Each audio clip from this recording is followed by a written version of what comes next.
The creation of the World Cup in the modern world. Few events command the attention of so many people at the same time as the World Cup.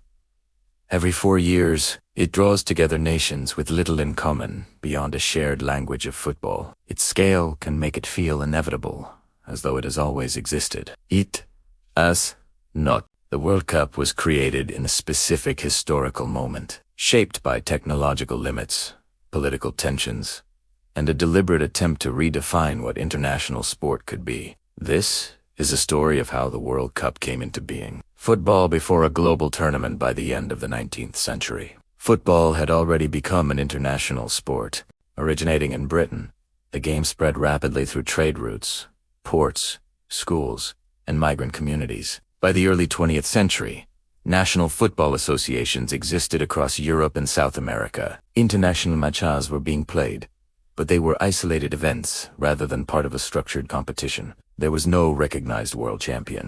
The Olympic Games provided the closest alternative. Football had been included since 1900, but Olympic rules restricted participation to amateur players. This excluded many of the strongest teams and most skilled footballers, particularly as professionalism became widespread. As football's popularity grew, the limitations of the Olympic model became increasingly apparent. The foundation of FIFA. The creation of FIFA in 1904 marked a decisive step toward global organization. Founded in Paris by representatives from several European nations, FIFA aimed to standardize rules and oversee international competition. Initially, its authority was limited, and Britain football's birthplace remained skeptical. However, FIFA's membership expanded steadily, especially beyond Europe. With this growth came a new ambition: the idea of a world championship organized exclusively for football. This was a radical proposal at the time. International travel was slow and expensive, communication was limited, and political relations between nations were often unstable.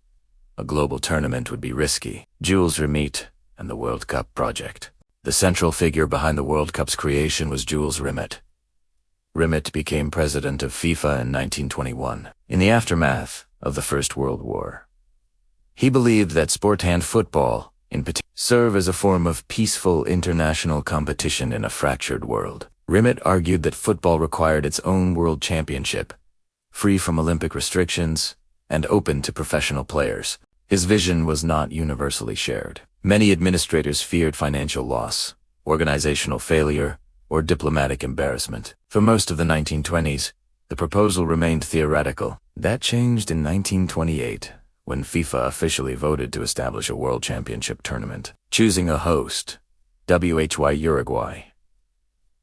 Selecting a host for the first tournament proved contentious. Europe seemed the obvious choice, but no country was willing to shoulder the financial burden alone. Travel costs for visiting teams were significant, and there were concerns about stadium capacity and infrastructure. The successful bid came from Uruguay. Uruguay had recently won Olympic football tournaments in 1924 and 1928, establishing itself as a major football power.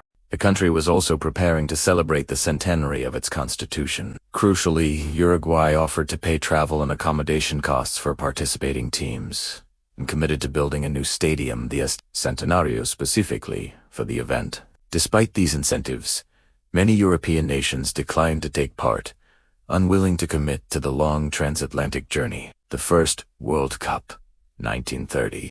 The inaugural FIFA World Cup took place in July 1930. 13 teams participated.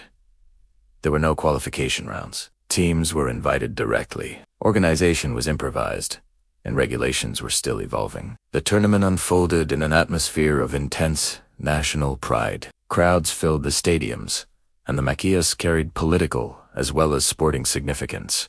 The final was contested between Uruguay and Argentina, two neighboring rivals. Uruguay won, becoming the first world champions. What mattered most, however, was not the result. The tournament had succeeded. The trophy, and its meaning, the original trophy, later known as the Jules Rimet Trophy, was designed to symbolize victory through peaceful competition. Rimet envisioned the World Cup as a recurring event that would outlast individual nations, players, and administrations. The trophy itself would eventually be lost and destroyed, but the tournament endured. Its symbolic power proved stronger than its material form. Interruption and survival. The early World Cups were closely tied to politics. The 1930s tournaments reflected rising nationalism and international tension. The outbreak of the Second World War forced the cancellation of 2 editions of the competition. There were serious doubts about whether the World Cup would resume. When it returned in 1950, it did so in a changed world, one eager for stability, spectacle, and shared experience. From that point onward, the tournament expanded steadily in size and influence. From tournament to global event, advances in mass communication transformed the World Cup. Radio first, then television, turned matches into global events watched simultaneously across continents. What began as an experiment involving 13 teams evolved into the most widely viewed sporting competition on Earth, yet its foundations remained the same.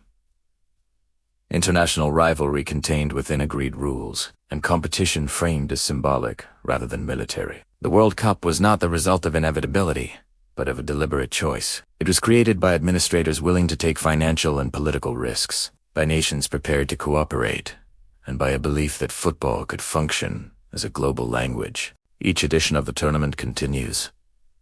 An experiment begun in 1930, an attempt to bring the world together through a game. Whether that experiment has succeeded remains an open question, but it is one the world continues to watch.